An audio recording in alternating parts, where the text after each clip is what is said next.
नाही त्यांचं काय आहे हे ते काय कधी बाहेर पडणार, कशामुळे बाहेर पडणार हे त्यांचं व्यक्तिगत हे आहे. आम्हाला त्याच्याशी काय देणं घेणं आहे. आता निकाल झालेला आहे.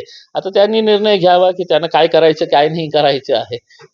आमच्या पक्षा त्याच्यामध्ये काय बोलणार आहे त्याच्या बाबतीत. महाविकास आघाडीची एकूण धुसफूस पाहायला मिळते. इंडिया अलायन्स एकत्र आलं होतं. महाराष्ट्रात महाविकास आघाडी होती. मात्र त्यांच्यातही आता एका उमेदवारावरून ही धुसफूस पाहायला मिळते. नाही त्याचं स्वाभाविक आहे, की जेव्हा काही 12 उमेदवार होते आणि 13 उमेदवार होते, 12 सीट्स होती अशा प्रकारचं जे होतं, तर 11 सीट्स आणि 12 तर ते हे घोडेबाजार तर होणारच होतं. कोणाला पाडायचे आहे हे सगळ्यांना माहीत होतं. तर तशा प्रकारे हे करण्यात आलेलं आहे. पण आमचं काही त्याच्यामध्ये काही रोल नाही आहे. म्हणून आम्ही त्याच्या बाबतीत काही जास्त बोलू शकत नाही. सिद्ध करून दाखवा त्यांना सांगा.